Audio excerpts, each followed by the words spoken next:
नमस्कार दोस्तों, टिकोड एग्जाम में आप सभी का स्वागत है। आज की क्लास में हम लोग डिस्कस करेंगे मॉक टेस्ट 44 जो कि आपके यूपीपीसीएस प्रीलिम्स 2026 के लिए बहुत ही महत्वपूर्ण है। तो चलिए आज की क्लास को स्टार्ट करते हैं मेरे साथ ऐश्वर्या सिंह के साथ। अगर क्लास में कहीं पर भी किसी भी टॉपिक में आपको कोई भी प्रॉब्लम होती है तो आप लोग मुझे कमेंट बॉक्स में बता सकते हैं। आज की क्लास का हम पहला प्रश्न देखेंगे। प्रश्न क्या दिया गया है, ध्यान से देखिए। Which of the following have coral reefs? निम्नलिखित में से किन में प्रवाल भित्तियां हैं? ये प्रश्न पूछा गया है। दिया गया है Andaman Nicobar island, gulf of Kutch, gulf of Mannar, Sundarban. आपसे बोला गया है select the correct answer using the code given below. तो यहाँ पर ध्यान दीजिए, अंडमान निकोबार आइलैंड में, गल्फ ऑफ कच्छ में, गल्फ ऑफ मन्नार में कोरल रीफ्स देखने को मिलती है, प्रवाल भित्तियां देखने को मिलती हैं। लेकिन जब हम सुंदरबन की बात करते हैं, जब हम सुंदरबन डेल्टा की बात करते हैं तो यहाँ पर मैंग्रोव्स मिलते हैं। ठीक है, ये चीज मैंने आपसे पहले के टेस्ट में भी डिस्कस की है। मैंग्रोव्स देखने को मिलते हैं। मैंग्रोव्स एक तरीके के वृक्ष होते हैं जो कि तटीय क्षेत्र में पाए जाते हैं। इन वृक्षों की विशेषता क्या होती है? इनकी जो जड़ें होती है वो पानी के ऊपर होती है। अगर आप आम वृक्ष को देखेंगे, आम पेड़ को देखेंगे, ठीक है, तो आप देखते हैं कि इनकी जो जड़ें होती है वो मिट्टी के नीचे होती हैं। लेकिन जो मैंग्रोव्स होते हैं उनकी जो जड़ें होती है तटीय क्षेत्र में वो पानी के ऊपर देखने को मिलती है और इन्हीं जड़ों के माध्यम से ये रेस्पिरेशन करते हैं। ध्यान रखिएगा। तो जब भी सुंदरबन डेल्टा की बात आती है तो मैंग्रोव्स याद रखिएगा। ठीक है, और जब हम Andaman Nicobar, gulf of Kutch, gulf of Mannar की बात करेंगे तो यहाँ पर कोरल रीफ्स देखने को मिलते हैं। तो इस प्रश्न का सही उत्तर 1, 2, 3 हो जाएगा। ए आपका सही उत्तर होगा। अब यहाँ पर क्लास देख लीजिए इंडिया के मैप में कि कोरल रीफ्स कहाँ कहाँ देखने को मिल रही हैं। सबसे पहले अंडमान निकोबार आइलैंड में कोरल रीफ्स देखने को मिलते हैं। ठीक है, फिर यहाँ पर पाक स्ट्रेट में देखने को मिलते हैं। ठीक है, फिर ये देखिए मुंबई और गोवा वाला तटीय क्षेत्र जो है यहाँ पर भी कोरल रीफ्स मिलते हैं। लक्षद्वीप आइलैंड में भी कोरल रीफ्स देखने को मिलते हैं। गल्फ ऑफ कच्छ में भी कोरल रीफ्स देखने को मिलते हैं। ठीक है, अच्छा क्लास, यहाँ पर कोरल रीफ्स से रिलेटेड एक प्रश्न पूछा जाता है, वो भी मैं आपको बता दूं। सबसे पहले एक चीज क्लियर रखना, कोरल रीफ्स जो है ये आपके प्रीलिम्स के लिए महत्वपूर्ण है, साथ ही साथ मेंस के लिए भी महत्वपूर्ण है। न्यूज में रहता है ब्लीचिंग ऑफ कोरल रीफ्स, कि ब्लीचिंग ऑफ कोरल रीफ्स क्या है।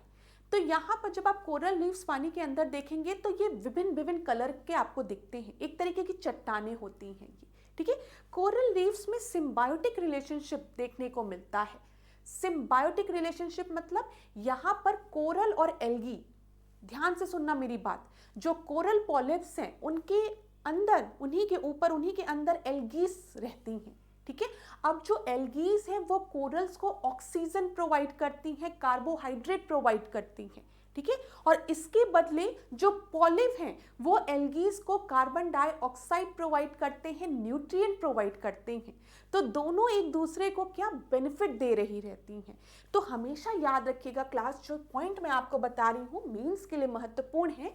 जब भी आप कोरल्स की बात करते हैं, कोरल रीफ्स की बात करते हैं, तो ये एक तरीके का स्ट्रक्चर होता है जो कि कैल्शियम कार्बोनेट से फॉर्म हो गया रहता है। ठीक है, लेकिन ये किनके स्केलेटन से फॉर्म होता है? अब कैल्शियम कार्बोनेट है तो किन्हीं का स्केलेटन होगा, तो कोरल्स का स्केलेटन होता है।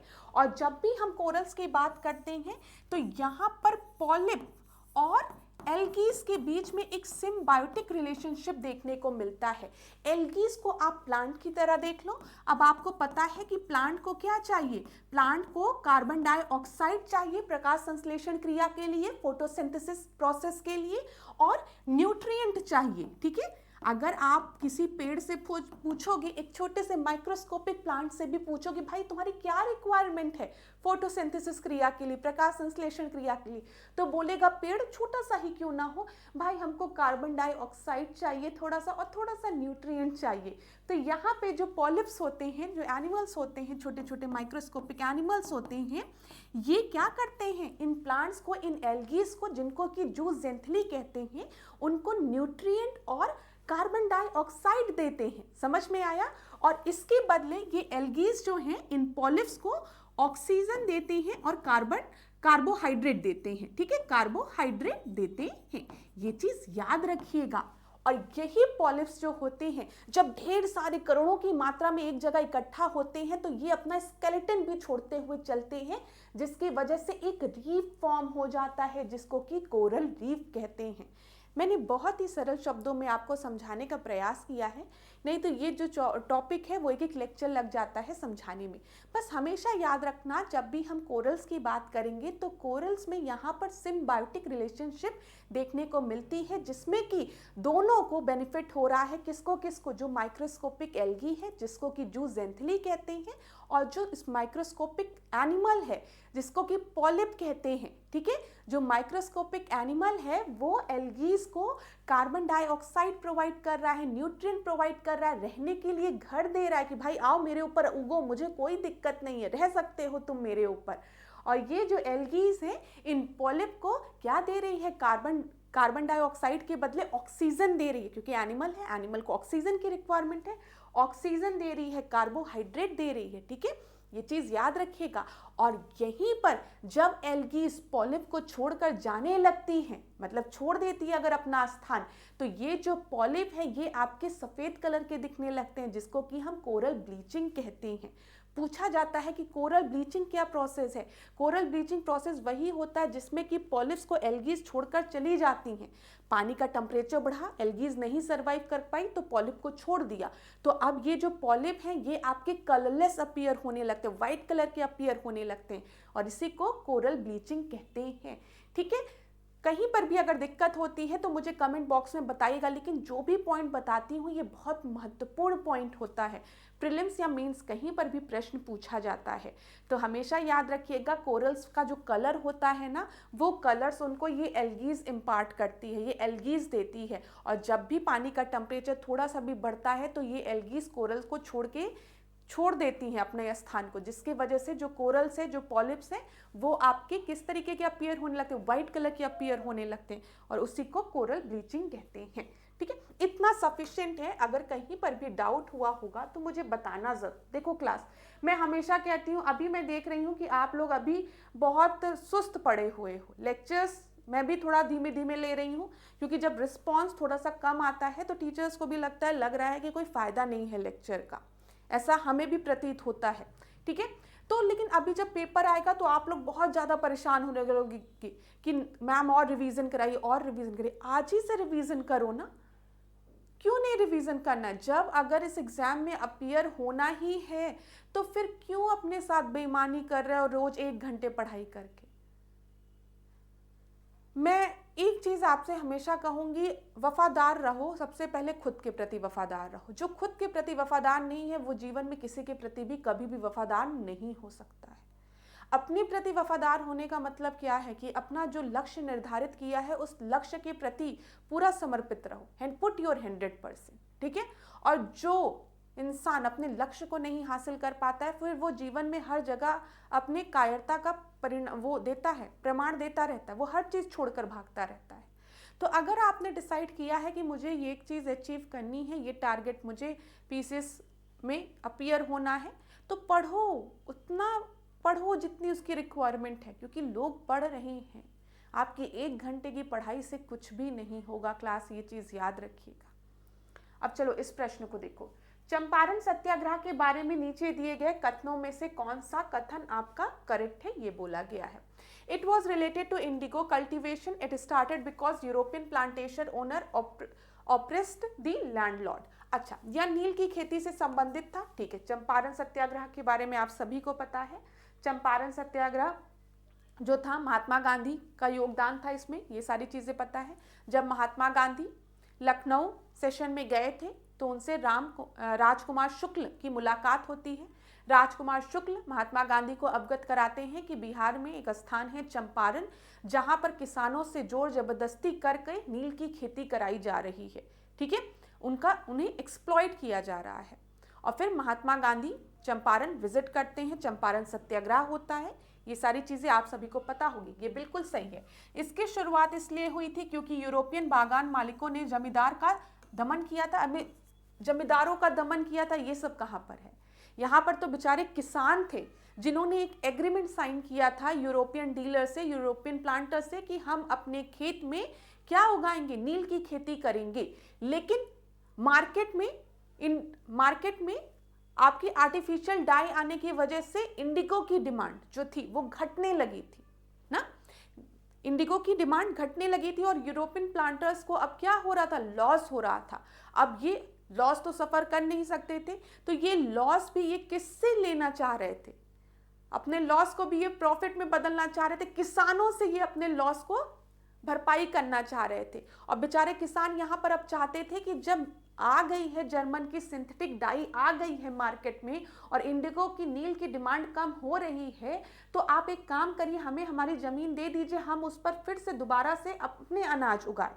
लेकिन यूरोपियन प्लांटर इसके लिए भी नहीं तैयार थे। उन्होंने कहा अगर आपको अपने क्रॉप्स को उगाना है तो पहले आपको हमें एक रकम देनी पड़ेगी, उसके बाद हम आपको ये परमिशन देंगे। ठीक है, ये चीज याद रखिएगा। तो जमींदारों की बात तो यहाँ पर की ही नहीं गई थी। हाँ, नील की खेती से रिलेटेड था, ये बिल्कुल सही है। क्यों नील की डिमांड कम होने लगी थी, इंडिगो की डिमांड कम होने लगी थी? क्योंकि मार्केट में अब जर्मन की सिंथेटिक डाई आ गई थी और डाई की डिमांड अब बढ़ गई थी, जिसके वजह से यूरोपियन प्लांटर्स को अब घाटा हो रहा था। अब यूरोपियन प्लांटर्स जो थे वो लॉस सफर नहीं करना चाह रहे थे, तो वो किसको एक्सप्लॉइट कर रहे थे? जो वहां के फार्मर्स थे उनको एक्सप्लॉइट कर रहे थे। तो यहाँ पर केवल एक आपका सही है।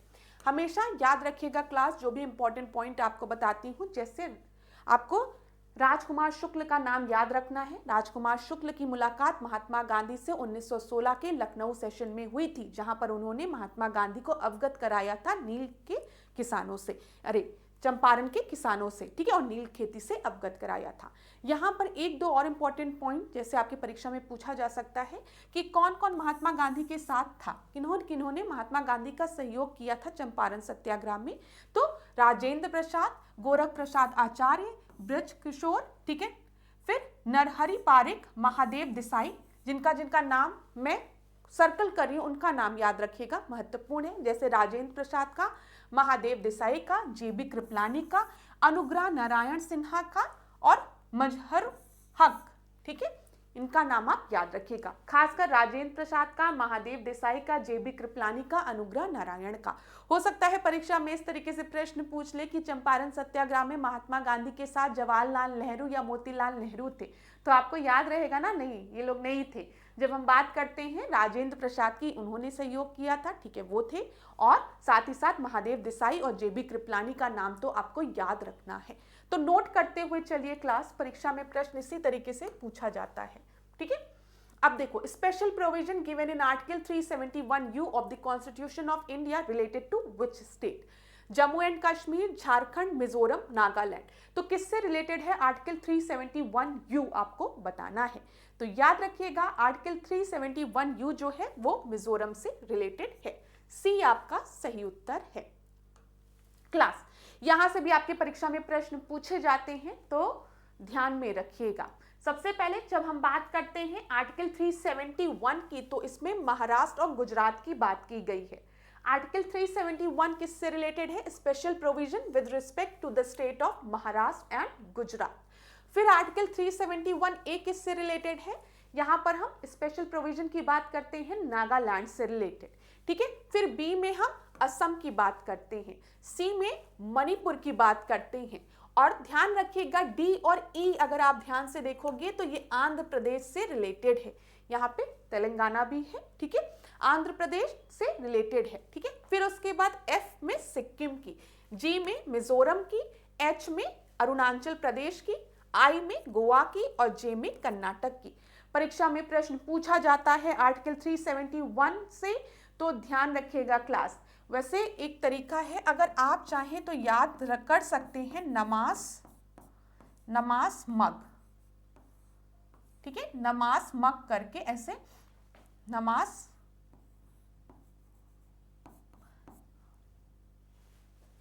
ध्यान दीजिए।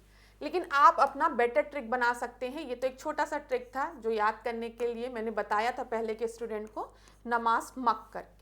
लेकिन सबसे इंपॉर्टेंट चीज आपको क्या याद रखनी है, यहाँ पर जो डी और ई है ये आंध्र प्रदेश से रिलेटेड है, ठीक है, दो आर्टिकल आपके आंध्र प्रदेश से रिलेटेड है। तो 371 में तो आपको महाराष्ट्र गुजरात याद रहेगा।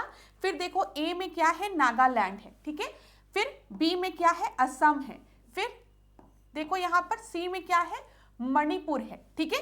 डी और ई याद रखना कि आंध्र प्रदेश से रिलेटेड है। फिर सिक्किम हो गया, फिर मिजोरम हो गया, फिर अरुणाचल प्रदेश हो गया, गोवा हो गया, कर्नाटक हो गया। तो नमाज मक करके ऐसे आप करके याद कर सकते हो। ये आप पे डिपेंड करता है। अगर आपको इससे बेटर ट्रिक पता है और आप मेरा लेक्चर देख रहे हो तो मुझे कमेंट बॉक्स में बता दो, अगले वाले लेक्चर में आपका ट्रिक बता दूंगी मैं। अच्छा ये चीज है, मैं एक चीज तो मानती हूँ, मैंने एक चीज नोटिस की है, जो आने वाली पीढ़ी है, मतलब जो आप लोग आ रहे हो, जो मुझसे थोड़ा यंग हैं, उनको उनका अगर आप पढ़ने का स्टाइल देखोगे ना तो वो और बेटर है, ठीक है। वो और अच्छी ट्रिक बताते हैं। मैं जिस काम को 10 मिनट में करती हूँ वो उस काम को 5 मिनट में करते हैं। इसीलिए जब बोला जाता है ना कि हमारे देश को यंग लोगों की जरूरत है, तो अब समझ में आता है यंग लोगों की क्यों जरूरत है। धीमे धीमे हम आलसी होते जाते हैं। तो चलो यहाँ पे और चीजों को देखते हैं, इस प्रश्न को देखते हैं। निम्नलिखित में से कौन एक जैविक अनुक्रमण की प्रवस्थाओं का सही क्रम है। ये प्रश्न परीक्षा में पूछा गया है इकोलॉजिकल सक्सेशन से रिलेटेड। मैंने आपको पहले के क्लास में भी बताया है इकोलॉजिकल सक्सेशन के बारे में, याद है। यहाँ पर ABCD आप प्रश्न को देख लो, आराम से देख लो, क्लास अपना समय लो और प्रश्न को देखो। देखो इकोलॉजिकल सक्सेशन को जब भी आप बात करते हैं तो मैंने आपको बोला था कि एक ऐसी जमीन के बारे में सोचो जो पूरी तरीके से बंजर है, बैरन, ठीक है, और वहां पे बड़े बड़े पथरीले रॉक्स पड़े हैं, रॉक है। अब 2 मिनट सोचो कि एक ऐसी जमीन है जहां पर खूब बड़े बड़े पत्थर पड़े हुए हैं। अब जैसे जैसे समय बीतेगा ये पत्थर आपके घिसेंगे, ठीक है, घिसेंगे, हवा चल रही है, वेदरिंग के कारण ये पत्थर घिसेंगे, सॉइल में कन्वर्ट होंगे। अब धीमे धीमे ये सॉइल आपका फॉर्म करेगा। जब सॉइल फॉर्म करेगा तो हो सकता है किसी दिन कहीं से मॉइस्चर आ जाए, पानी आ जाए और एक छोटा सा सीड आ जाए, तो यहाँ पे एक छोटा सा आपको ग्रास या प्लांट देखने को मिलेगा। फिर धीमे धीमे ये प्लांट्स आपके और बड़े प्लांट्स में कन्वर्ट होंगे, फिर यहाँ पर ट्रीज डेवलप करेंगे। तो एक ऐसा समय आएगा, एक बैरन लैंड जहाँ पर कुछ भी नहीं था, बंजर जमीन, वहाँ पर आज पूरा फॉरेस्ट डेवलप कर जाएगा। लेकिन इस पूरे प्रोसेस में 1000 ऑफ ईयर्स लगते हैं। ऐसा नहीं है कि 1-2 दिन की प्रोसेस होती, 1000 ऑफ ईयर्स। समय के साथ हम देखते हैं एक जमीन जहां पर कुछ भी नहीं था वहां पर पूरा आज एक फॉरेस्ट डेवलप कर गया है। तो ध्यान दीजिएगा यहाँ पर न्यूडेशन, ठीक है, माइग्रेशन, ठीक है, एसिसिस, फिर रिएक्शन और स्टेबलाइजेशन। स्टेबलाइजेशन मींस यहाँ पे क्लाइमेक्स कम्युनिटी आ गई है, आज पूरा यहाँ पर आपका फॉरेस्ट डेवलप हो गया है, एकदम चरम की बात की गई है यहाँ पर, ठीक है। न्यूडेशन मतलब वहां पर कुछ भी नहीं था, कुछ भी नहीं था, नग्नीकरण कुछ भी नहीं था, एक बैरन लैंड था जहाँ पे बड़े बड़े रॉक्स थे। लेकिन समय के साथ जब वहां पे मॉइस्चर आया, सॉइल आया, सीड आई, माइग्रेशन हुआ, जब आपके प्लांट्स डेवलप करने लगी, जानवर भी आके रहने लगे और एक समय बाद पूरी कम्युनिटी वहां पर आ गई। इसी को इकोलॉजिकल सक्सेशन कहते हैं, याद रखिएगा। ए आपका सही उत्तर है यहाँ पर। क्लास क्लियर है ना। जो भी पॉइंट्स बताती हूँ कहीं पर भी डाउट होता है तो कमेंट बॉक्स में बताया करो। और अगर पुराना मॉक टेस्ट देख रहे हो उसमें कोई कमेंट किया है ऐश्वर्या मैम नहीं बता पा रही हैं, तो वो भी आप नए मॉक टेस्ट में मुझे बता सकते हो कि मैम मुझे इस टॉपिक में यहाँ पर दिक्कत हो रही थी, ठीक है। वैसे मैं पूरा प्रयास करती हूँ अपनी तरफ से कि आपको दिक्कत ना हो, लेकिन अगर कहीं पर भी दिक्कत होती है तो कमेंट बॉक्स में बताया करो क्लास। तो ये चीज़ हमेशा याद रखिएगा, इकोलॉजिकल सक्सेशन जो ये एक प्रोसेस है, इट टेक्स 1000 ऑफ ईयर्स, ठीक है। 1000 ऑफ ईयर्स लग जाते हैं एक बैरन लैंड को, बैरन रॉक को एक पूरे फर्टाइल इकोसिस्टम डेवलप करने में, ठीक है। एक पूरा लंबा प्रोसेस होता है ये। अब देखो इस प्रश्न को, कथन एक और कारण दिया गया है, Gautam Buddha stayed in Shravasti during most of the rainy season, ठीक है। King Prasenjit of Shravasti was of same age as Gautam Buddha, ठीक है। श्रावस्ती में अगर हम बात करें सर्वाधिक वर्षा वासों में गौतम बुद्ध श्रावस्ती में रहे, ये बिल्कुल सही है, ठीक है। उंगली मार की गुफा भी जो है वो श्रावस्ती में है ना। उंगली मार जो लोगों को मार के उनकी उंगलियों को गले में पहन लेता था। फिर एक बार उसकी मुलाकात गौतम बुद्ध से हुई और किस तरीके से उसके जीवन में परिवर्तन आया, ये पूरी कहानी है। वो क्या करता था, उंगली मार लोगों को मारता था और उनके अंगूठे को काट काट के, उंगलियों को काट काट के गले में पहना रहता था, ठीक है। तो यहाँ पर देखिए सर्वाधिक वर्षा वासों में गौतम बुद्ध श्रावस्ती में रहे, ये बिल्कुल सही है, सबसे ज्यादा अगर हम देखें सर्वाधिक वर्षा का जो समय था वो गौतम बुद्ध ने श्रावस्ती में ही रहकर बिताया है। श्रावस्ती के राजा प्रसेनजित गौतम बुद्ध की आयु के थे, ये भी बिल्कुल सही है।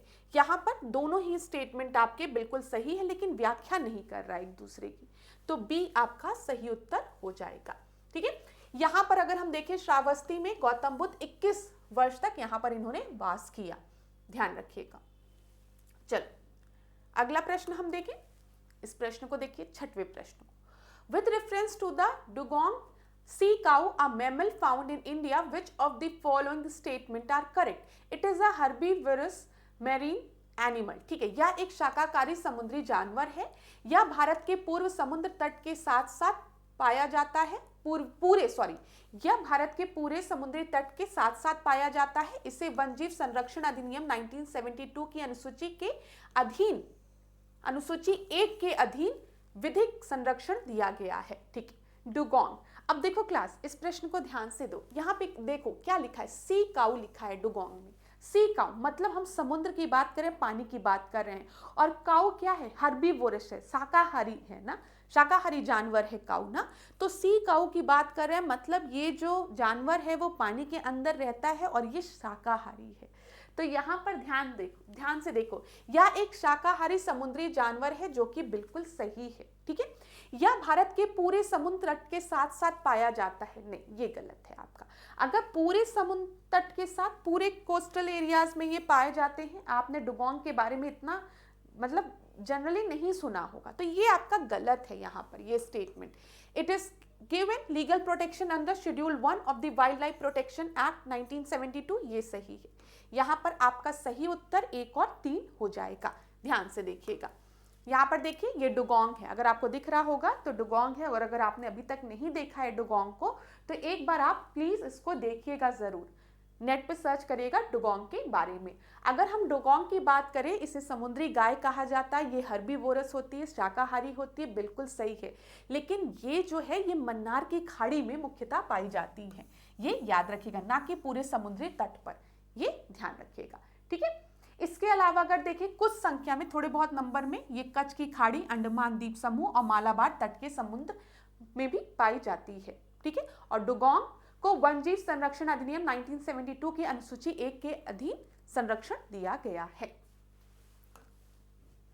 During a short circuit the current in electrical circuit, क्या होता है जब शॉर्ट सर्किट होता है तो करंट जो है, शॉर्ट सर्किट होता है, करंट बहुत तेजी से इंक्रीज होता है, इंक्रीजेस रैपिडली। ठीक है, सी आपका सही उत्तर है। अगला प्रश्न, which of the following are included in RBI's foreign exchange reserve? Foreign exchange reserve की बात की गई है, क्या क्या इसमें होता है? तो foreign currency asset, gold, special drawing right, reserve transposition, बताइए यहाँ पर आपका सही उत्तर क्या है? विदेशी मुद्रा परिसंपत्तियां, जिसे कि हम फॉरेन करेंसी एसेट कह रहे हैं। ठीक है, बिल्कुल सही है। फॉरेन एक्सचेंज रिजर्व में आपके इंक्लूडेड होते हैं, गोल्ड भी होते हैं, विशेष आहरण अधिकार, ठीक है, स्पेशल ड्रॉइंग राइट्स भी होते हैं, और आरक्षित किस्त स्थिति ये भी होती है। उपयुक्त सभी, डी आपका सही उत्तर है। इस तरीके का प्रश्न अभी तक तो आपके परीक्षा में देखने को नहीं मिला है, लेकिन हो सकता है आने वाले समय में पूछा जाए। अच्छा क्लास, अगर पास्ट ईयर्स के क्वेश्चंस देख रहे हो तो मुझे बताना, इकोनॉमी में आपको कहाँ कहाँ दिक्कत होती है। इकोनॉमिक्स की जब हम बात करते हैं तो किन किन टॉपिक्स में आपको दिक्कत होती है, आप मुझे टॉपिक बता दो, आने वाले क्लासेस में हम उसको डिस्कस कर लेंगे। ये प्रश्न देखो, मनुष्य की आंख में किसी वस्तु का प्रतिबिंब बनता है। ये प्रश्न मैंने पहले भी डिस्कस किया है कि जब भी हम मनुष्य की आंख की बात करते हैं तो मनुष्य की आंख में प्रतिबिंब कहाँ बनता है? रेटिना में बनता है। ठीक है, डी आपका सही उत्तर है। देखो ये इमेज है, दिख रही है आपको, ये इमेज आपकी इन्वर्टेड फॉर्म हो रही है कहाँ पर? रेटिना में। ठीक है, यहाँ पर अगर आप देखोगे कॉर्निया है, ये लेंस है, और रेटिना इधर है, रेटिना में इमेज फॉर्म होती है। डी आपका सही उत्तर है। अगला देखें, निम्नलिखित बीमारियों में कौन सी टैटू बनवाने के द्वारा एक व्यक्ति से दूसरे व्यक्ति में संचरित हो सकती है? बताइए, चिकनगुनिया, हेपेटाइटिस बी या HIV एड्स? तो यहां पर आपका सही उत्तर क्या होगा? यहां पर हेपेटाइटिस बी और HIV एड्स जो है वो टैटू बनवाने की वजह से एक व्यक्ति से दूसरे व्यक्ति में आपकी हो सकती है, फैल सकती है, ठीक है, ट्रांसमिट हो सकती है। लेकिन जब हम चिकनगुनिया की बात करेंगे तो चिकनगुनिया जो है बी आपका सही उत्तर है, यहाँ पर पहले टिक कर लो, बी सही उत्तर है। जब हम चिकनगुनिया की बात करते हैं तो चिकनगुनिया तो मच्छर की वजह से होता है ना, यहाँ पर देख लो, चिकनगुनिया वायरस के संक्रमण से चिकनगुनिया रोग होता है जो कि संक्रमित मच्छर से संचरित होता है, ट्रांसमिट होता है, ठीक है, क्लियर है ना। चल आगे देखते हैं। यहां पर माउंटेन दिया गया है और टाइप्स दिए गए, एंडीज, एप्लेचियन, वेसुवियस और कैटस्किल। यहां पर देख लेना, यहां पर देखो एंडीज माउंटेन की हम बात करेंगे, एप्लेचियन माउंटेन की हम बात करेंगे, वेसुवियस की बात करेंगे, कैटस्किल की बात करेंगे। तो आपका सही उत्तर क्या होगा? एंडीज जो है, एंडीज यंग फोल्ड माउंटेन है, जैसे हमारे यहाँ हिमालय माउंटेन है, ये भी यंग फोल्ड माउंटेन की कैटेगरी में आता है। जब एप्लेचियन माउंटेन की बात करेंगे, ये पुरातन मोरदार है, एंशिएंट है ना, हम लोग बोलते हैं ना यहाँ पर, तो ये आपका एक हो गया। यहाँ पर वेसुवियस की बात करेंगे तो ये ज्वालामुखी हो गया, और कैटस्किल जो है वो अवशिष्ट रेसिडुअल है। तो यहाँ पर आपका सही उत्तर ए हो जाएगा, ठीक है, ठीक है क्लास। चलो, एंडीज नवीन मोरदार है, एप्लेचियन प्राचीन पुरातन मोरदार है, वेसुवियस ज्वालामुखी है, और कैटस्किल जो है वो आपका अवशिष्ट है। इस प्रश्न को देखो, which of the following is correctly matched? Loktak Manipur, Uday Sagar Andhra Pradesh, Didwana Haryana, Kolleru Orissa. तो लोकटक जो है ये तो सबसे आसान प्रश्न है आज की क्लास का। लोकटक झील कहां पर है? लोकटक झील जो है वो मणिपुर में है, ए आपका सही उत्तर है। यहाँ पर लोकटक मणिपुर में है, ठीक है, ध्यान दीजिएगा, लोकटक जो है वो मणिपुर में है। अब ध्यान देना, डिडवाना, उदय सागर, पंचभद्र, सांभर, ठीक है, लून कसर, पिछौला, फिर राजसमंद, ये सब कहां पर है? राजस्थान में है। जहां पर आपकी परीक्षा में जो पूछा जाता है वो मैं आपको बता दूं, डिडवाना पूछा गया है, उदय सागर पूछा गया है, ठीक है, सांभर पूछा गया है, ये 3 पूछे गए हैं, इसको तो याद रखना। कहां पर है? राजस्थान में है। कोलेरू झील की जब हम बात करते हैं, ये कहां पर है? आंध्र प्रदेश में है। और पुलिकट झील की जब हम बात करते हैं तो ये आंध्र प्रदेश और तमिलनाडु के बॉर्डर पे है, ठीक है, तो याद रखना, पुलिकट पूछा गया है, पुलिकट आंध्र प्रदेश तमिलनाडु हो जाएगा, कोलेरू जो है वो आंध्र प्रदेश हो जाएगा, डिडवाना राजस्थान, उदय सागर राजस्थान, पंचभद्रा राजस्थान, सांभर राजस्थान, ठीक है। लोकटक कहां पर है? मणिपुर में है। प्रश्न पूछे जाते हैं झील से रिलेटेड तो ध्यान रखिएगा। अगला प्रश्न देखिए यहां पर क्या दिया गया है। The non-corporation movement was suspended by Mahatma Gandhi in 1922. This suspension was due to C.R. Das, Motilal Nehru protested against it. ठीक है, जब हम असहयोग आंदोलन की बात करते हैं तो आपको याद होगा 1920 का समय। 1920 के समय में महात्मा गांधी ने असहयोग आंदोलन की शुरुआत की थी, और असहयोग आंदोलन जो है वो आपका खिलाफत आंदोलन के साथ शुरू हुआ था। तो एक बार हम देखते हैं, एक ऐसा आंदोलन स्टार्ट हुआ है इस बार जिसमें हिंदू और मुस्लिम यूनिटी दिख रही है, और हम इसे असहयोग खिलाफत आंदोलन के नाम से जान रहे हैं, ठीक है, ये चीज ध्यान में रखिएगा। अच्छा, यहाँ पर असहयोग आंदोलन को 1922 में महात्मा गांधी ने वापस ले लिया था। क्यों? क्योंकि चौरी चौरा कांड हो गया था ना, गोरखपुर में अगर आप देखते चौरी चौरा में क्या हो गया था? कांड हो गया था। कांड में क्या हुआ था? जो पुलिसकर्मी थे उनको जेल में, पुलिस थाने में बंद करके जला दिया गया था जिंदा। तो यहाँ पर महात्मा गांधी इस कारण असहयोग आंदोलन को वापस ले लेते हैं। पहला स्टेटमेंट तो सही है, दूसरा आपका गलत है, ठीक है। This suspension was due to CR Das and Motilal Nehru protested against it. A सही है, परंतु आर आपका जो है वो आपका गलत है। ये क्या इस this suspension was due to CR Das, Motilal Nehru protested against it, नहीं। देखिए यहां पर अगर ये स्टेटमेंट आप ध्यान से सुनिएगा, मोतीलाल नेहरू और सीआर दास ने जो बात बताने जा रही, जब महात्मा गांधी ने असहयोग आंदोलन को वापस लेने की बात की थी तो उनका विरोध बहुत लोगों ने किया था, ठीक है। इंडियन नेशनल कांग्रेस एक बार फिर प्रो चेंजर्स और नो चेंजर्स में आपकी बढ़ जाती है। यहाँ पर मोतीलाल नेहरू और सीआर दास जो है वो इंडियन नेशनल कांग्रेस से रिजाइन करके ठीक है। स्वराजिस्ट पार्टी का गठन करते हैं 1923 के समय में, अगर आपने पढ़ा होगा तो 1923 के समय में स्वराजिस्ट पार्टी का गठन किया जाता है CR दास और मोतीलाल नेहरू द्वारा। और ये बात बिल्कुल सही है कि महात्मा गांधी ने जब असहयोग आंदोलन वापस लिया था तो इससे बहुत से नेता खुश नहीं थे। उन्होंने महात्मा गांधी का विरोध किया था क्योंकि उनके अनुसार अब ये आंदोलन एक आपके पीक पर पहुंचा है और पीक में एक छोटी सी घटना की वजह से, चौरी चौरा कांड की वजह से पूरे आंदोलन को वापस लेना गलत है।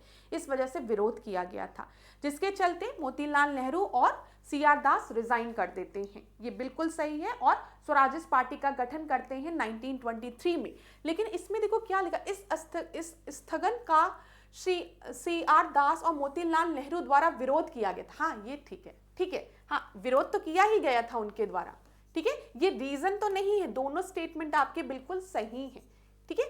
मैंने थोड़ा सा पढ़ने में गलती कर दी थी, उसके लिए मुझे माफ करिएगा। ये सही तो है ही है कि उन्होंने विरोध कर दिया था और 1923 में उन्होंने स्वराजिस्ट पार्टी का गठन कर दिया था। मोतीलाल नेहरू रिजाइन कर देते हैं इंडियन नेशनल कांग्रेस से, उसी के चलते तो विरोध हुआ था। तो ये भी सही है, ये भी सही है, लेकिन ये एक्सप्लेन बिल्कुल नहीं कर रहा है। तो बी आपका सही उत्तर हो जाएगा, ना कि सी, ठीक है। समझ में आ गया ना क्लास? मैंने इसको पढ़ने में क्या गलती की थी, मैंने जो प्रश्न इसको पढ़ा था, पढ़ते समय मुझे ऐसा लगा कि बी स्टेटमेंट में लिखा है कि CR दास और मोतीलाल नेहरू ने नॉन कॉर्पोरेशन मूवमेंट का विरोध किया था, इस वजह से महात्मा गांधी ने असहयोग आंदोलन को वापस ले लिया था। ऐसा नहीं लिखा, इसमें लिखा है महात्मा गांधी द्वारा 1922 में असहयोग आंदोलन स्थगित कर दिया गया। याद रखिएगा किस वजह से, चौरी चौरा कांड की वजह से, ठीक है, ये ध्यान रखिएगा। फिर उसके बाद ध्यान में रखिए, इस स्थगन का CR दास एवं मोतीलाल नेहरू द्वारा विरोध किया गया था। ये बिल्कुल सही है, ठीक है, क्योंकि इन्होंने 1923 में हम देखते हैं स्वराजिस्ट पार्टी का गठन करते हैं ये, ठीक है। चलो, ये चीज क्लियर हो गई होगी, कोई दिक्कत नहीं हुआ होगा, तो बी आपका सही उत्तर है।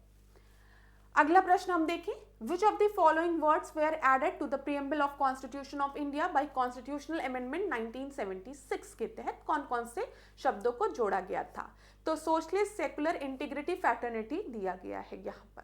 तो 42nd कॉन्स्टिट्यूशनल अमेंडमेंट के तहत 1976 में जो शब्द जोड़े गए थे वो था सोशलिस्ट, सेकुलर और इंटीग्रिटी। 1 2 3 बी आपका सही उत्तर है, ठीक है, बी आपका सही उत्तर है। यहाँ पर ध्यान दीजिएगा क्लास कि सेकुलर की अगर हम बात करें तो मैंने आपको ये चीज़ पहले के टेस्ट में भी बताई है कि जब हम सेकुलर की बात करते हैं, ठीक है, तो हमारा जो सेकुलर है, सेकुलरिज्म की डेफिनेशन है वो वेस्टर्न सेकुलरिज्म की डेफिनेशन से अलग है।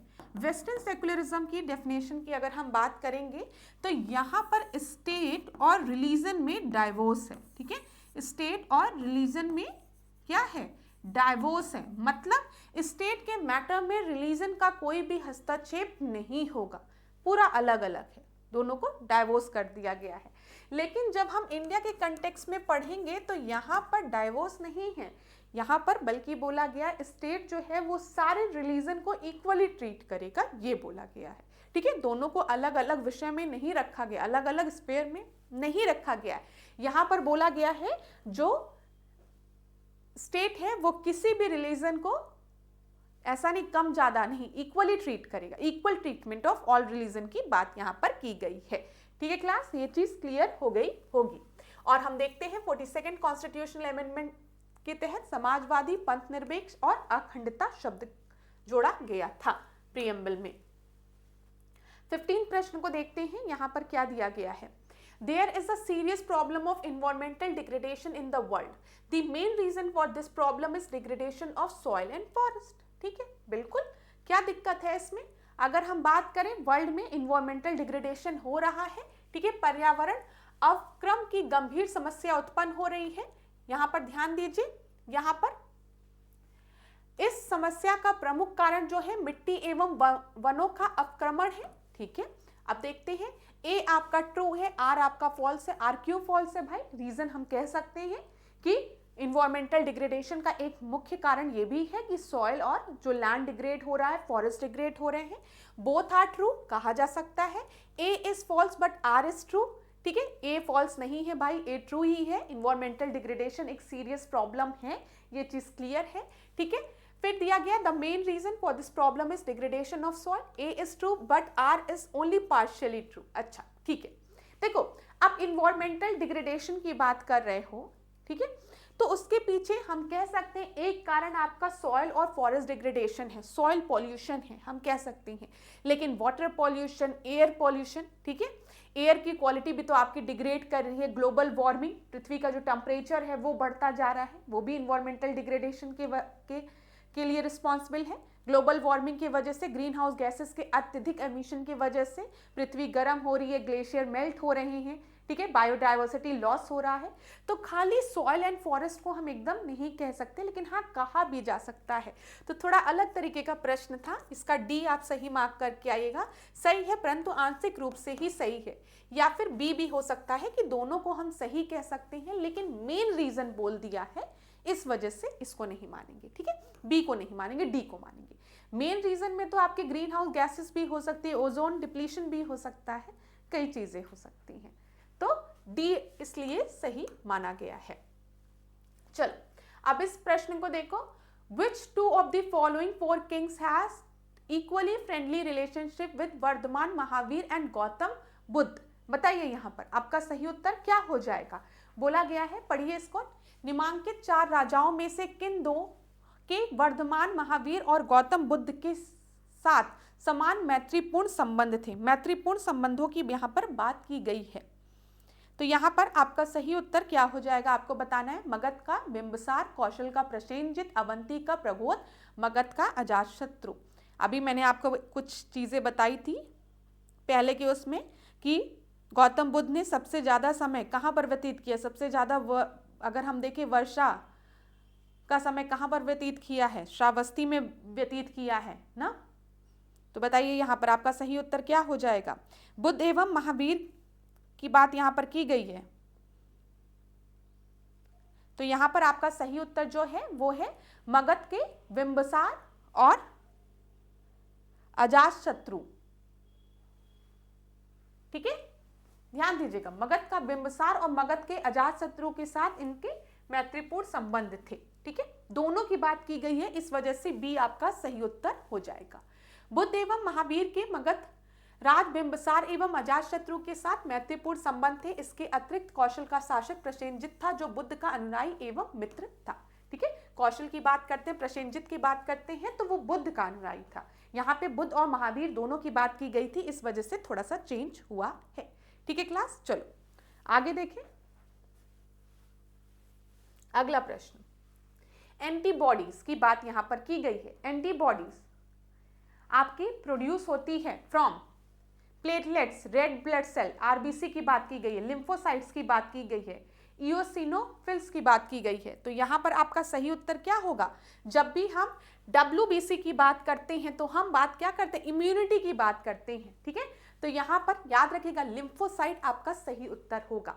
देखिए क्लास, आरबीसी के बारे में मैंने आपको पढ़ाया है, रेड ब्लड सेल जो है इसमें हीमोग्लोबिन प्रेजेंट होता है, और हीमोग्लोबिन के प्रेजेंस की वजह से, इस पिगमेंट की वजह से आरबीसी का जो कलर होता है वो रेड कलर का होता है, due to presence of haemoglobin, ठीक है, ये याद रखिएगा आप। और हीमोग्लोबिन क्या करता है, ऑक्सीजन को कैरी करता है ब्लड के थ्रू, ठीक है, ऑक्सीजन को डिफरेंट बॉडी के पार्ट्स में कैरी करता है।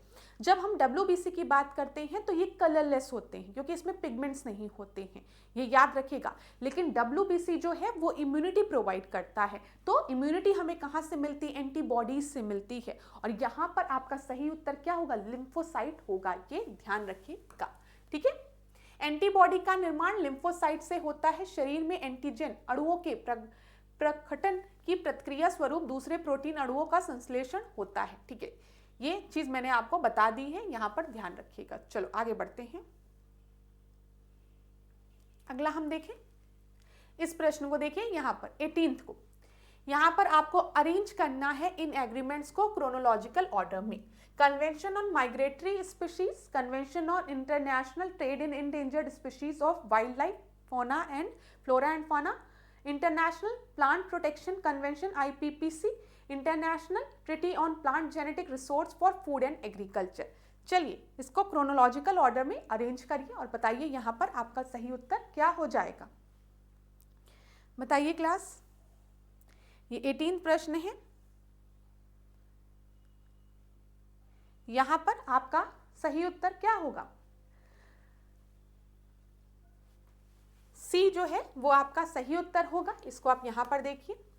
जब हम बात करते हैं कन्वेंशन ऑन माइग्रेटरी स्पीशीज, जो कि बॉन कन्वेंशन, याद रखिएगा परीक्षा में कई बार पूछा गया है। CMS convention on migratory species से रिलेटेड कन्वेंशन कौन सा था?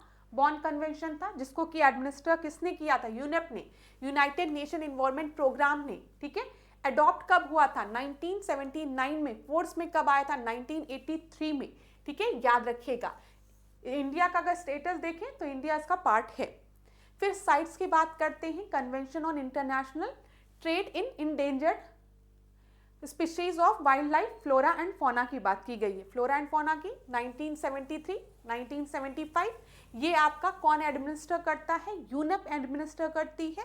अगर भारत देखे इसका पार्ट है। ठीक है, यहाँ पर जो इंडेंजर्ड स्पीशीज है प्लांट के और एनिमल्स के, उनको प्रोटेक्ट करने की बात की गई है। उन लोगों की इलीगल ट्रेडिंग को प्रोहिबिट करने की बात की गई है। फिर इंटरनेशनल प्लांट प्रोटेक्शन कन्वेंशन की अगर हम बात करें तो ये आपका अडॉप्ट कब हुआ है? 1971 में। फोर्स में कब आया? 1952 में। यहाँ पे FAO जो है वो इसको एडमिनिस्टर करती है। भारत इसमें आपका हिस्सेदार है। फिर international treaty on plant genetic resource for food and agriculture की बात की गई है। ये आपका फोर्स में कब आया है? ठीक है, अडॉप्ट कब किया गया? सबसे पहले 2001 में। फोर्स में कब आया है? 2004 में। यहाँ पे FAO इसको एडमिनिस्टर करती है।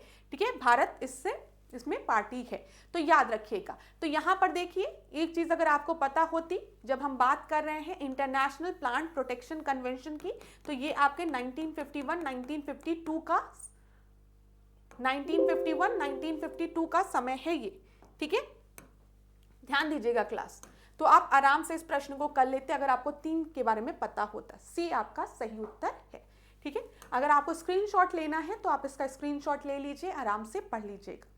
यहां पर लेना हो तो स्क्रीनशॉट ले सकते हैं क्लास आप, इंपॉर्टेंट है। चलो, ये चीज मैंने आपको बता दी।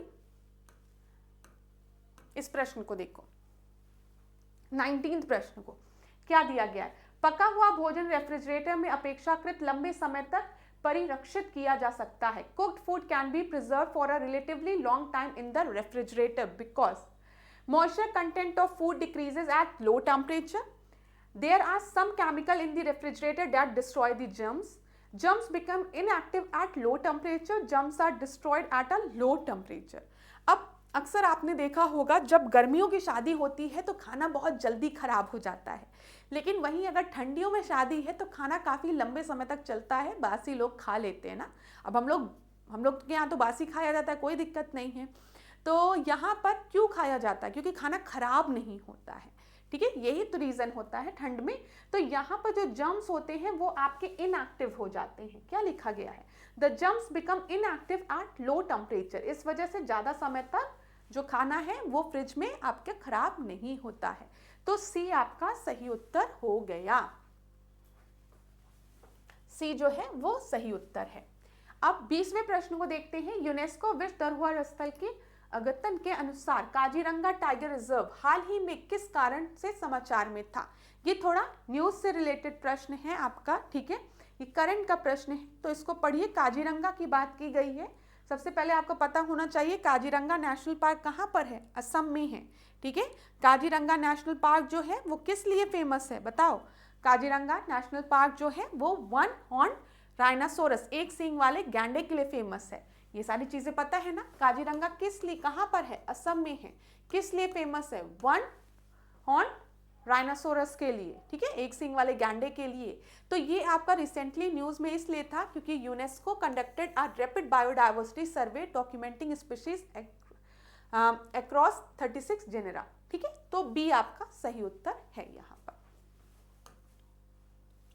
यूनेस्को की विश्व धरोहर स्थल के अद्यतन के अनुसार काजीरंगा टाइगर रिजर्व में 36 वंशों में प्रजातियों का दस्तावेजीकरण करते हुए एक त्वरित जैव विविधता सर्वेक्षण किया गया था। आगे बढ़ते हैं। इस प्रश्न को देखिए। ज्वालामुखी दिया गया है, देश दिया गया असामा, काकराटोआ, लकी, आइसलैंड। बताइए, असामा जो है वो जापान में है, ए का थर्ड। काकराटोआ जो है वो इंडोनेशिया में है, बी का फर्स्ट। लाकी जो है वो सी का आपका क्या हो जाएगा, ठीक है, यहां पे सी डी करो, ठीक है, और यहां पे 1 2 3 4, 1 मिनट, इसको सही करो क्लास, इसको ये इधर उधर एक्सचेंज हो गया, ठीक है। यहां पर तुम इसको ताल करो, ताल, और यहां पे इसको आइसलैंड करो, ठीक है, क्लियर। अब करो यहां पर, वैसे ये देखो ए का थर्ड आपका यहां दिया गया, यहां दिया गया, बी का 1 आपका यहां दिया गया, ठीक है। और लाकी की हम बात करेंगे तो आइसलैंड हो जाएगा, और ताल की हम बात करेंगे तो फिलीपींस हो जाएगा। ए आपका सही उत्तर है। एक बार मैच कर लेते हैं इसको, देख लो, असामा जापान, ठीक है, काकराटोआ इंडोनेशिया, लाकी आइसलैंड, ठीक है, ताल फिलीपींस। ए आपका सही उत्तर है। 22वां प्रश्न देखो, यहां पर क्या दिया गया, मैंग्रोव्स दिया गया है, स्क्रब, टीक, कॉनिफोरस की शंकुधारी की बात की गई है। तो बताइए आपका सही उत्तर क्या होगा। यहां पर देख लीजिए क्लास, वेजिटेशन टाइप दिया गया है और स्टेट्स दिए गए हैं, तो बताइए सही उत्तर यहां पर क्या हो जाएगा आपका। जब हम बात करेंगे मैंग्रोव्स की, स्क्रब की, तो ये तो आपका राजस्थान हो जाएगा स्क्रब, बी का थर्ड, बी का थर्ड, 2 जगह दिया गया है, ठीक है। टीक की अगर हम बात करेंगे तो मध्य प्रदेश में, सी का फर्स्ट। शंकुधारी की हम बात करेंगे तो आपका अरुणाचल प्रदेश में, ठीक है, 4 हो गया। और मैंग्रोव्स की बात करेंगे कर्नाटक में, तो डी आपका सही उत्तर होगा। डी जो है वो सही उत्तर है। देख लीजिए, vegetation type mangroves Karnataka, scrub Rajasthan, teak के पेड़ कहां देखने को मिलते हैं, मध्य प्रदेश में। शंकुधारी, शंकुधारी मैंने आपको बताया है इस तरीके से, तो ये अरुणाचल प्रदेश में, ठीक है, डी आपका सही उत्तर है। 23वें प्रश्न को देखिए, which of the following people decided to form independent party on December 16, 1922। Independent party किसके द्वारा फॉर्म की गई थी, ये प्रश्न पूछा गया है। लाला हरदयाल, लाला हरदयाल की बात करते हैं, ये तो गदर आंदोलन से रिलेटेड है ना, गदर आंदोलन, सैन फ्रांसिस्को USA की बात की गई है, ठीक है, वहां की। तो लाला हरदयाल तो होंगे नहीं, तो फर्स्ट तो आपका होगा नहीं। मदन मोहन मालवीय, मोहम्मद अली जिन्ना, मोतीलाल नेहरू की बात यहां पर की गई है। तो यहां पर आपका सही उत्तर क्या हो जाएगा, मदन मोहन मालवीय, मोहम्मद अली जिन्ना और मोतीलाल नेहरू। तो पहला तो आपको क्लियर हो गया है कि नहीं होगा, लाला हरदयाल गदर आंदोलन से रिलेटेड थे, ठीक है। यहां पर आपका उत्तर जो है वो मदन मोहन मालवीय, इंडिपेंडेंट पार्टी की बात की गई है, मदन मोहन मालवीय और मोतीलाल नेहरू होंगे, तो डी आपका सही उत्तर है, मोहम्मद अली जिन्ना नहीं होंगे।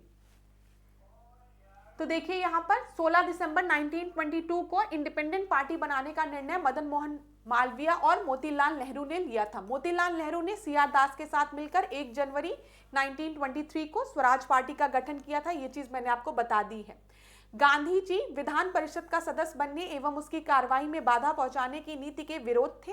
यद्यपि गांधी जी स्वराजी नेताओं की नीतियों के विरोधी थे, पर उनकी ईमानदारी एवं निष्ठा पर उन्हें शक नहीं था। उन्होंने स्वराजवादी नेताओं को सुयोग्य, अनुभवी एवं ईमानदार देशभक्त की संज्ञा दी थी। चलो आगे देखते हैं। 24th प्रश्न को देखो, यहां पर क्या बोला गया है। Which of the following were the member of the State Reorganization Commission constituted by the Government of India in 1953? तो यहाँ पे 1953 का जो स्टेट रीऑर्गेनाइजेशन एक्ट था उसके कौन कौन मेंबर थे, ये प्रश्न पूछा गया है। तो बताइए कौन कौन मेंबर्स थे, स्टेट रीऑर्गेनाइजेशन एक्ट की बात की गई है। तो SN कुंजरू थे, KM पनिक्कर थे और फैजल अली थे, ठीक है। तेज बहादुर सप्रू नहीं थे। यहाँ पर फैजल अली, के.एम. पनिक्कर, हृदयनाथ कुंजरू। तो सी आपका सही उत्तर यहाँ पर होगा। ठीक है, ध्यान से देख लीजिएगा क्लास। स्टेट रीऑर्गेनाइजेशन एक्ट 1956 की बात यहाँ पर की गई है। भारत सरकार द्वारा 1953 में स्टेट रीऑर्गेनाइजेशन कमीशन का गठन किया गया था, जिसके अध्यक्ष कौन थे? फैजल अली थे तथा के.एम. पनिक्कर थे और हृदयनाथ कुंजरू थे इसके सदस्य। ये याद रखिएगा, परीक्षा में पूछा गया है। फैजल अली, के.एम. पनिक्कर और हृदयनाथ कुंजरू का नाम आपको याद रखना है। ठीक है, और 1 अक्टूबर 1953 को आंध्र प्रदेश जो था वो भारत का पहला ऐसा राज्य था जिसे भाषाई आधार पर गठित किया गया था। ये भी याद रखिएगा। ठीक है, चलो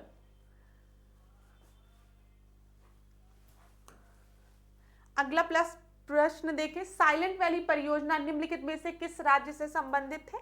तो साइलेंट वैली परियोजना जो है वो तो केरल से संबंधित है। ठीक है, ये चीज क्लियर हो गई होगी। तो सी आपका सही उत्तर है। यहां पर ध्यान दीजिएगा क्लास। 1984 में राष्ट्रीय उद्यान घोषित किया गया था साइलेंट वैली को। ठीक है, केरल में स्थित शांत वैली साइलेंट वैली में सर्वाधिक जैव विविधता पाई जाती है। यह केरल के पलक्कड़ जिले में विस्तृत है। यह पश्चिमी घाट का हिस्सा है। इसे 1984 में राष्ट्रीय उद्यान घोषित किया गया था। तो ये आज की क्लास का आखिरी प्रश्न था। क्लास आज के सेशन को एंड करने से पहले मैं थोड़ी सी जानकारी आपको देना चाहूंगी यूपीपीसीएस फाउंडेशन कोर्स 2026 के बारे में। इस फाउंडेशन कोर्स में एंटायर सिलेबस को कवर किया गया है, प्रीलिम्स और मेंस दोनों की। यहाँ पर जो नोट्स है वो आपको बाइलिंगुअल प्रोवाइड की जाएगी। ठीक है, यहाँ पर टेस्ट भी आपको प्रोवाइड किया जाएगा। मेंस में किस तरीके से आपको आंसर्स को लिखना है ये भी आपको बताया जाएगा। तो क्लास अगर इस कोर्स से रिलेटेड आपको कोई भी जानकारी चाहिए तो नीचे आपको व्हाट्सएप नंबर दिख रहा होगा, इस पर आप कांटेक्ट करिए, आपको सारी जानकारी प्रोवाइड करा दिया जाएगा। क्लास कोई भी डाउट होता है इस नंबर पर आप कांटेक्ट कर सकते हैं। चलिए अब आज के इस सेशन को यहीं पे एंड करेंगे। नेक्स्ट क्लास में मॉक टेस्ट में आपसे नए प्रश्नों के साथ मिलेंगे। क्लास एक चीज मुझे जरूर बताइएगा कि किस तरीके से यहाँ पे नंबर ऑफ क्वेश्चंस जो हैं वो हर सब्जेक्ट से रखा जाए या फिर एक टाइम टेबल डिसाइड कर लिया जाए कि इस दिन इस सब्जेक्ट से रिलेटेड क्वेश्चंस मॉक टेस्ट में प्रोवाइड किए जाएंगे। तो अगर आप किसी तरीके का चेंज चाहते हैं तो आप मुझे कमेंट बॉक्स में बता सकते हैं। अब आज के सेशन को यहीं पे एंड करूंगी। नेक्स्ट क्लास में आपसे मिलूंगी नए प्रश्नों के साथ। कहीं पर भी किसी भी तरीके का डाउट होता है तो मुझे कमेंट बॉक्स में ज़रूर बताइएगा। तो धन्यवाद क्लास। इसी तरीके से मेरे साथ ऐश्वर्या सिंह के साथ डिकोड एग्जाम के साथ बने रहिए। खूब पढ़िए, खूब आगे बढ़िए। कहीं पर भी कोई भी दिक्कत होती है तो कमेंट बॉक्स में ज़रूर बताइएगा। Thank you so much.